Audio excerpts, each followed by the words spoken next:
We're going. Hello, people. This is my second video I am going to make. And I'm going to go in the direction of a book review slash one book I'm excited to read that I almost forgot about. So recently I went to this conference. It's just a little itty bitty conference up in Grand Rapids, Michigan called I wanted to say Right to Publish, but that's the small one. It was um blanking now. It was Realm Makers, and there were a lot. It was huge. It was absolutely huge. And it was a lot of fun going to because just about everybody had about the same favorite genre as me, and wrote about the same stuff. Just about. I mean, there's some slight differences, but it's all fantasy, some sci-fi. There's a video game conference that they were co-oping with or whatever. And it was just a lot of fun. My youngest brother came with me because he's really into video games and wants to create video games and work for a big company like Mojang or something like that. I don't know whether he still uh, wants to do that, but I got some book reviews that about some books that I got from the conference and about some that are just my favorite books and some books that I'm excited to read about. And first off, I'm missing one, but first off, we're going to go with these two babies, Thrice and Dreamer's Throne. Um, we'll start off with Thrice. It's a very interesting setting. And it's one of my not my favorite mythologies, but it's definitely up there. It's a Slavic um fantasy book about a father who's a needlesmith and his magical son. Um, it's interesting. It's not. I don't want to be mean. I talked with the author. The guy was really nice. Andrew D Merdith. He was very nice. And very knowledgeable, but it feels a little choppy, the pace. Yeah, I'm gonna snack on some mints. A little choppy and just a little bit like it could have used some extra editing. It feels like it feels like how it reads how it feels to read one of my manuscripts. So I'm like, the main idea is there, the theme's okay, but needs a little bit of work. Um, and other than that, it's pretty cool. I got about halfway into the book. If I can pull up the and he did some of this artwork on his own. Not this book. That's about where I am in the book. Um, I stopped reading it just because I couldn't finish it. I don't want to be mean. The guy's a nice guy. Um, and he did this. This is his own artwork, and it's really cool. Um, this is for a different series. One I'm excited to read because it seems like it's. I don't want to say like what are the words?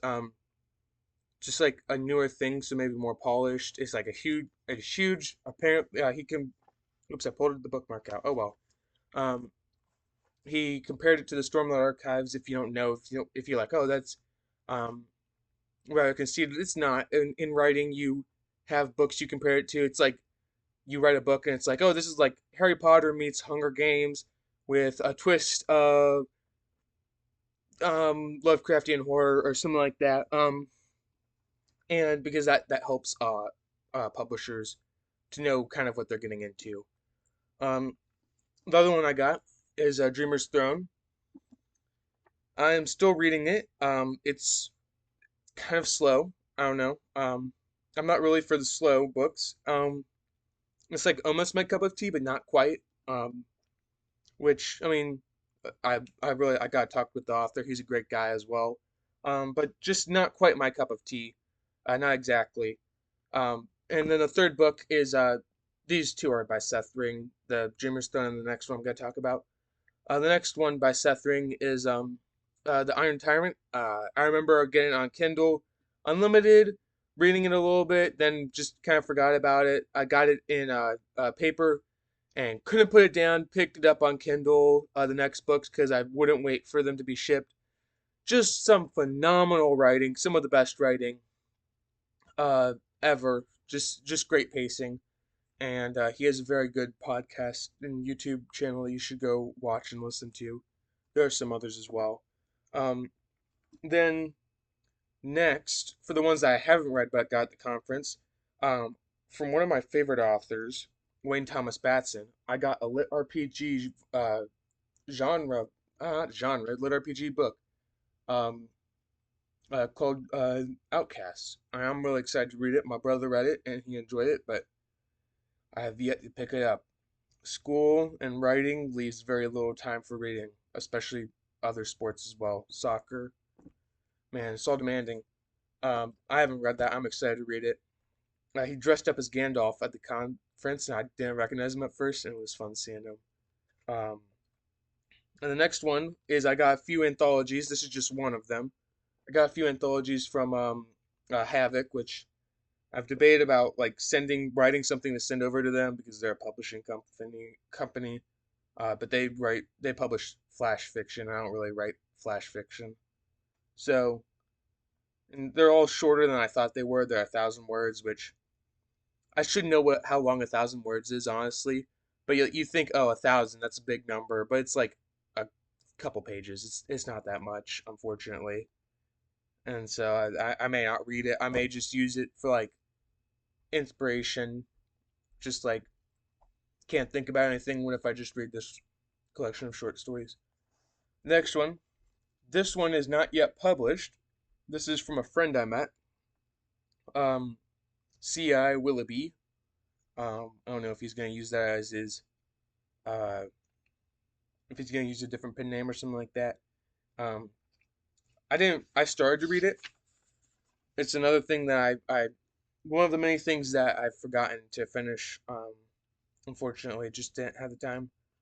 But I read like the first couple pages and I was just hooked.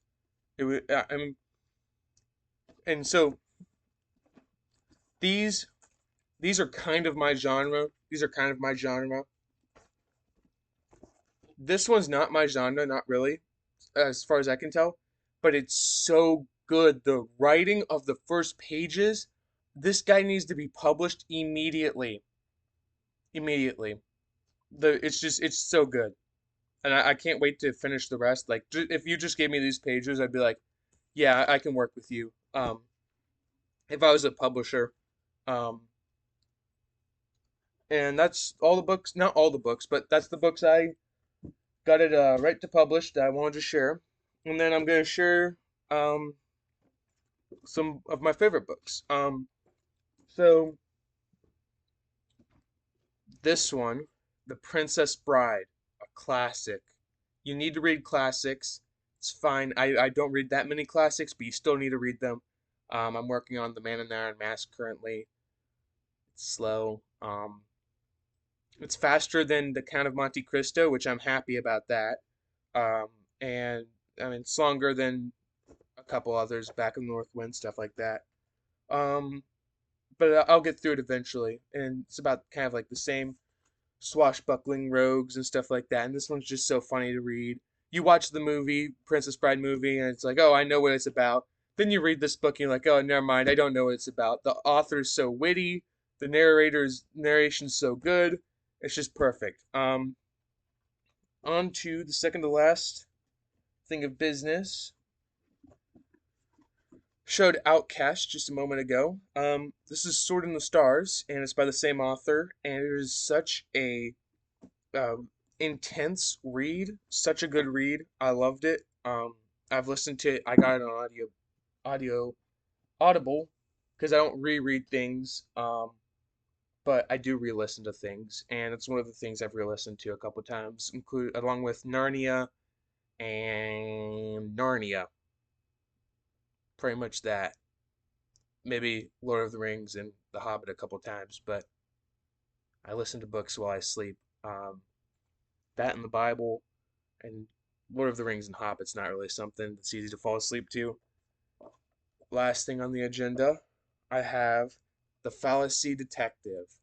Just this doesn't fit in with any of the other books of the genre in these genres, and I wanted to put it in there because it doesn't at all. It's not like it's a fun read. It definitely is, but and it's for like 13-year-olds and up kind of. But it's a good read about logical fallacies and stuff like that. And I love debate. I did mock trial for a little bit, and it's just a good read. I've read it twice. I read it with my grandpa one time, and then I read it for school the other. And it really just it shapes your thinking in a different way, into a more logical way. It's just 100%, like 100% a necessary read. If you don't read anything else, just read this. I'll force my kids to read it when I have them. Um, if my wife hasn't read it, maybe like we'll do a family reading time with the kids. Not because necessarily she needs it, but just because it's a good read. It's a helpful read, and it's been helpful in my life. And I'd like to share that hope with her if she hasn't read it. All right, that's everything. Thanks for watching the video. 11 long, boring minutes, I'm sure. I'll have an epic poetry reading next video. Um, that will probably be shorter, not longer.